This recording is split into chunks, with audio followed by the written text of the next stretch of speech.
তো hello friends, আমি Sandeep and আপনারা দেখছেন লার্নিং দুনিয়া 2.0 ইউটিউব চ্যানেল।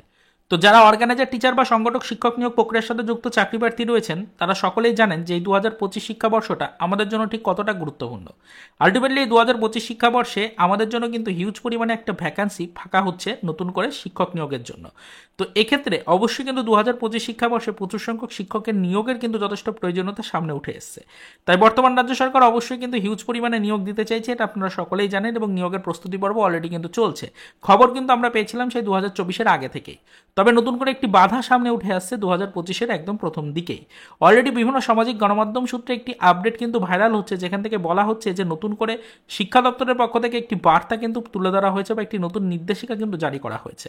অলরেডি আমরা জানি যে যে কোনো সরকারি কর্মচারীদের যে কর্মরত বয়স রয়েছে বা রিটায়ারমেন্টের যে সময় রয়েছে সেটা কিন্তু 60 বছর বয়স পর্যন্ত থাকে।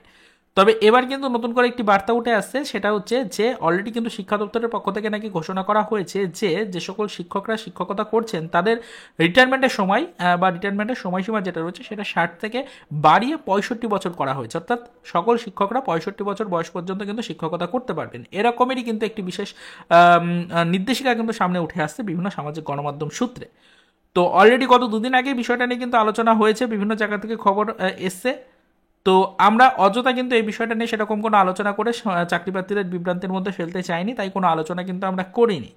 তবে অনেকেই যেহেতু বারবার আমাদের কমেন্ট সেকশনে এসে এই বিষয়গুলো নিয়ে কিন্তু কমেন্ট করছেন, প্রশ্ন করছেন, তাই আজকের ভিডিওটা ক্রিয়েট করতে আমরা বাধ্য হলাম। অবশ্যই আপনাদেরকে জানিয়ে দেওয়ার চেষ্টা করলাম যে সম্পূর্ণ তথ্যটা ফেক। শুধুমাত্র এই 2025 শিক্ষাবর্ষে এসে নয়, এর আগেও বহুবার এই ধরনের ফেক আপডেট এসছে। তবে সম্পূর্ণটাই কিন্তু বিভ্রান্তিকর একটি তথ্য, কোনোভাবেই কিন্তু সরকারি কর্মচারীদের বা আমাদের যে সকল শিক্ষক রয়েছেন, অর্থাৎ রাজ্যের যে সকল চাকরি প্রার্থীরা শিক্ষকতা করছেন তাদের রিটায়ারমেন্টের সময়সীমা কিন্তু 60 বছর থেকে বেড়ে 65 বছর করা হয়নি। সম্পূর্ণটাই ফেক আপডেট। অলরেডি কিন্তু এই বিষয়ের উপরে একটি টুইটও করা হয়েছে আমাদের শিক্ষামন্ত্রীর পক্ষ থেকে। তো তিনি কিন্তু অলরেডি একটি বার্তা দিয়েছেন চাকরি প্রার্থীদের যে সম্পূর্ণ তথ্যটা যেটা সোশ্যাল মিডিয়ার সাইডে ঘোরাফেরা করছে এটা সম্পূর্ণটাই ফেক। এই ধরনের কোনো নির্দেশিকা কিন্তু রাজ্য সরকার দেয়নি বা এই ধরনের কোনো নির্দেশিকা কিন্তু শিক্ষা দপ্তরের কাছ থেকে আসেনি। তো সম্পূর্ণটাই ফেক আপডেট। এই ধরনের বিভ্রান্তিকর তথ্য বা এই ধরনের বিভ্রান্তিকর খবর যেন কোনো চাকরি প্রার্থীর কাছে না পৌঁছয় বা কেউ যেন এই ধরনের বিভ্রান্তিকর কোনো তথ্য প্রকাশ না করে, এই নিয়ে কিন্তু তিনি রিকোয়েস্টও করেছেন। তো বিষয়টা আপনাদেরকে এই কারণেই বললাম যে সকল চাকরি প্রার্থীরা নিশ্চিন্তে থাকতে পারেন, আপনাদের নিয়োগ প্রক্রিয়াতে ভ্যাকান্সি রিলেটেড কোনো ইস্যু কিন্তু আসছে না। অবশ্যই কিন্তু রিটায়ারমেন্টের সময়সীমাতে কিন্তু কোনো ধরনের পরিবর্তন আনা হয়নি, এবং 2025 শিক্ষাবর্ষে হিউজ পরিমাণে ভ্যাকান্সি বা শূন্যপদ কিন্তু ফাঁকা থাকছে। তাতে করে আলটিমেটলি অর্গানাইজার টিচার বা সংগঠক শিক্ষক নিয়োগ প্রক্রিয়ার সাথে যুক্ত চাকরি প্রার্থীরাও কিন্তু উপকৃত হচ্ছেন। তো এটা নিয়ে কিন্তু ফ্রেন্ডস আর কোনো ধরনের টেনশনের কারণ নেই। তো আপনারা যারা আমাদেরকে কমেন্ট করেছিলেন, বারবার প্রশ্ন করছিলেন, আশা করি তারা সম্পূর্ণ তথ্যটা এবার জানতে পারলেন।